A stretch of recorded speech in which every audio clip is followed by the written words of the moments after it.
This is NDTV.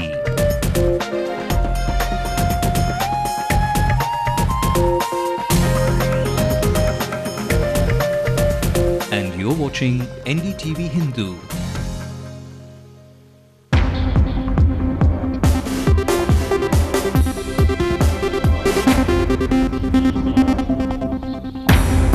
Second charge sheet on the 2G scam names Kanimozhi as co-conspirator. She's asked to appear in court on May 6th.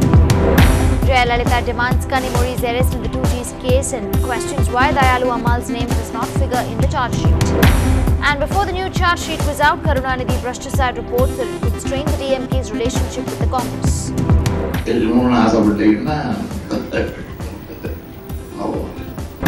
Enforcement Directorate questions Puducherry Lieutenant Governor Iqbal Singh for about 4.5 hours today.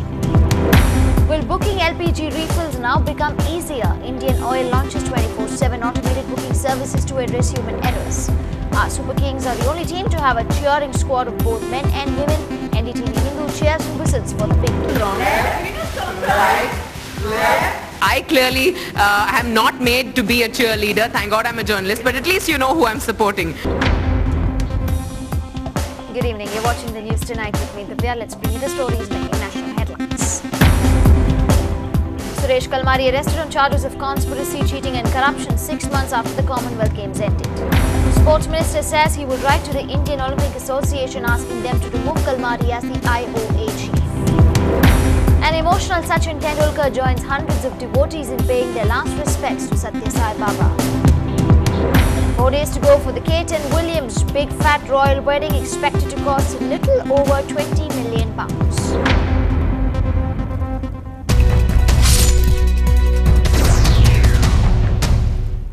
Well, news just coming in after the new charge sheet was released today. The DMK will now convene a high-level meeting on the 27th, that's on Wednesday, to decide the party's next course of action. The DMK says that the CBI's interrogation of Kanimozhi and Dayalu Ammal have been heavily publicized. In fact, they say the CBI's supplementary charge sheet was publicized even more. And the DMK says that despite Kalanya TV's proof for the 200 crore loan and its repayment, in fact, Kanimozhi and Sharath Kumar have been charge sheeted, and the party would like to debate and decide the next course of action in its high-level executive meeting on Wednesday. And for more details on this, our senior correspondent Peer Mohammed now joins us live from the newsroom. Well, Peer, what options does the DMK have at this point? Yes, Divya, in fact, the DMK high-level committee meeting will discuss that the options before the party. One is, as leaked by the DMK sources already, the threat of withdrawal from the UPA ministry at the center. All the DMK minister may threaten to withdraw from the ministry because they hold that the supplementary charge sheet naming Kanimozhi and Sharath Kumar is unjustified. That is the line now taken by the DMK. And in the case of A. Raja also, they have taken a similar line, but after he was charge sheeted and put in Tihar jail, they were still defending him, and in the public rallies also they are defending A. Raja, and they are still saying that A. Raja will come out clean. Now that Kanimozhi and Sharath Kumar of Kalanya TV are charge sheeted, now that they are coming to the defense of both of them, because both are very important for the DMK party. Kanimozhi is an important leader in the DMK, and they are defending her. And after, as they have pointed out in their statement, the money is repaid, and they have given documentary proof to the CBI that 214 crore is repaid to DB Realty, and why their names are now finding place in the charge sheet. That is the question the DMK is asking. And now that they have, the DMK General Secretary K. Anbalahan has called for all the important functionaries to be there on Wednesday at Anna Arivalayam, the DMK headquarters, to decide the next course of action. It might be threatening to withdraw from the UPA ministry, as they did in the run-up to the assembly elections, when the Congress demanded 63 seats seats, they did something similar, calling for a DMK high-level meeting, and then they threatened to withdraw from the central ministry. Then they went back on their words after they were forced to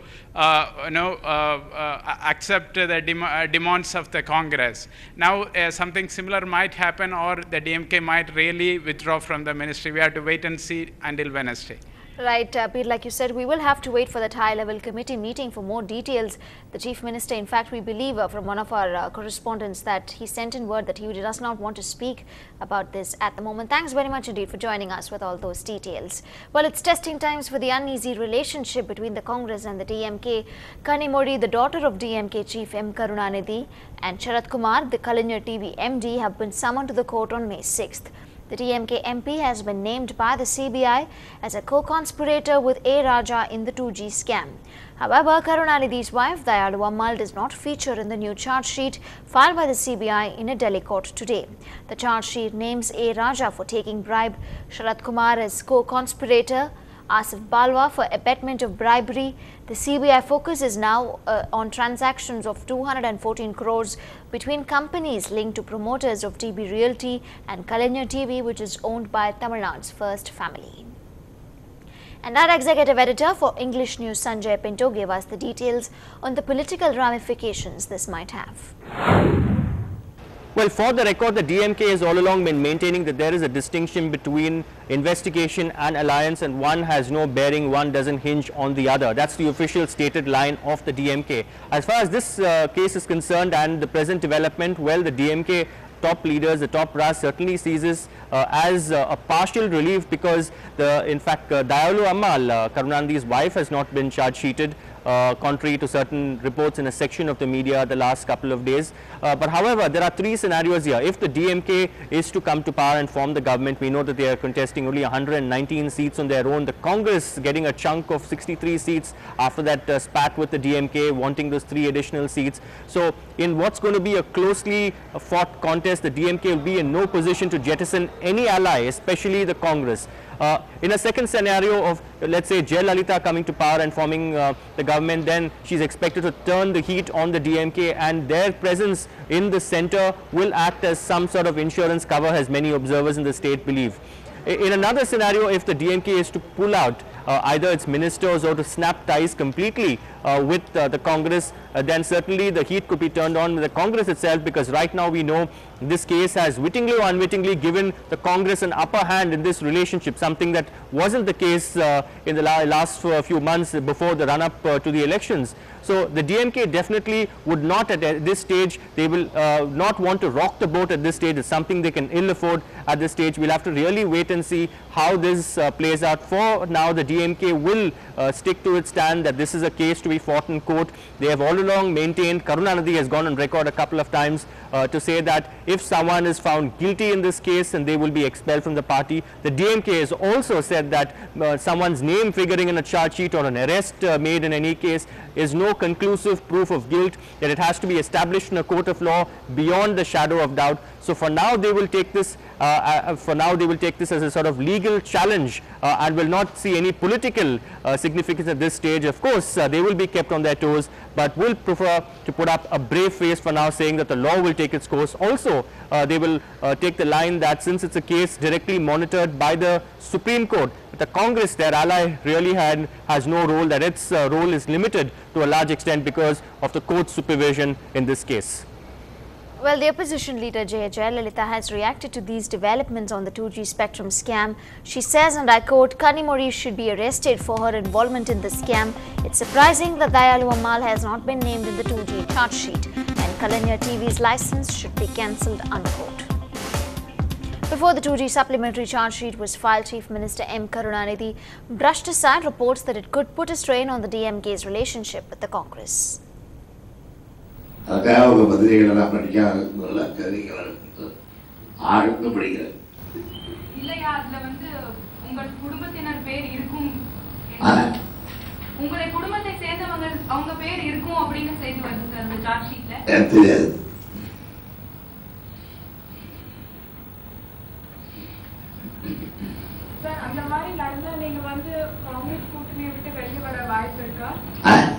sir அவங்க பேரு அந்த charge ஷீட்ல இருந்தா நீங்க வந்து காங்கிரஸ் கூட்டணியில இருந்து வெளியே வர வாய்ப்பு இருக்கா? தெரியும்னு ஆசைப்பட்டீங்கன்னா பெண்களாக இங்கே பேசக்கூடாது. பெண்கள் இப்படி இதயத்தை தூக்கி எடுத்துட்டு பேசக்கூடாது. இதயம் பெண்களுக்கு. And speaking to NDTV Srinivasan Jain in March this year, Kanimozhi had insisted there was no wrongdoing and the DMK would come out clean. Is the DMK now acknowledging the fact that there is going to be an impact, or to put it more bluntly, there is going to be damage to you in these elections because of everything that's happened, 2G, Raja and all of that? See, right from the beginning, we have been saying it is a perception. The allegations are based on perceptions. And the whole case is in court. Let the process go on and let's see what comes out of it. If somebody is found guilty, definitely the party will take action. But before that, we can't sit judgment, we can't, the press, the media and other people cannot sit trial. There are judges, there is a court to do that. We can't pass judgment on anybody. So that's what we've been trying to say. So are you still maintaining that Raja is innocent? He is not guilty? I am not saying that anybody is innocent or somebody is not guilty. I'm saying the case is in the court. No, so let the process go on. But your and father, after the that, leader of the party, yes, said he's an honest man. He said Raja is an honest man, he's a martyr, he's been wrongly victimized. Is that the stand that even now the party and you are still taking? The DMK believes its cadres, the DMK believes its leaders. So let the court, let there be a fair trial. Okay. After that, then we can make decisions about it. Why hang somebody just before the trial even happens? Also facing the axe was Suresh Kalmadi today, who has been arrested for corruption and cheating. His party, the Congress, has suspended him. Kalmadi was interrogated this morning by the CBI for the 4th time about a slate of contracts that saw the most expensive firms being hired for equipment and services for the Commonwealth Games that were held in India in September. And according to the Sports Minister, Kalmadi may soon have to quit the Indian Olympic Association as well. Indian Olympic association को हम लोग लिखेंगे उनके, क्योंकि secretary general को हम अब communicate करेंगे और उनको हम लिखेंगे कि आईओए के प्रेसिडेंट के रूप में कोई ऐसा व्यक्ति नहीं होना चाहिए जो चार्जशीटेड हो और जो जेल में हो, क्योंकि आईओए का प्रेसिडेंट देश को रिप्रेजेंट करता है और देश को रिप्रेजेंट करने वाला कोई ऐसा व्यक्ति नहीं होना चाहिए जो चार्जशीटेड है। तो फॉर्मल अनाउंसमेंट अगर गिरफ्तारी की होती है और अगर गिरफ्तार होते हैं तो हम लोग आईओए को लिखेंगे कि वो दोबारा से किसी ऐसे व्यक्ति को दोबारा से इलेक्ट करें जिसके ऊपर कोई चार्जेस ना हो। The opposition has reacted to Kalmadi's arrest. BJP alleges that this is just the tip of the iceberg and other big fishes are yet to be caught. Suresh Kalmadi का अरेस्ट ये तो टिप ऑफ द आइसबर्ग है। अलग अलग department में जो निर्णय हुए हैं, cabinet sub committee, expenditure finance committee, group of ministers, PMO और प्राइम मिनिस्टर ने निर्णय किए, उसका क्या?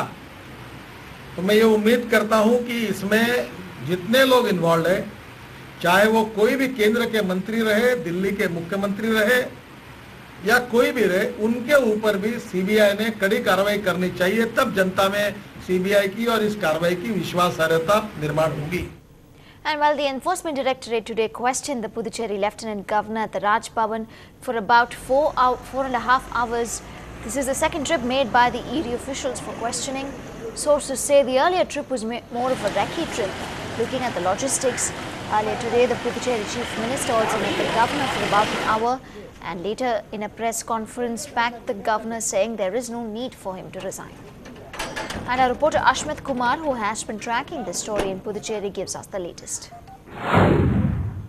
Now today has been what one can describe as perhaps another very secretive day right outside the Raj Nivas in Puducherry here, where very little information was made available to the media persons here.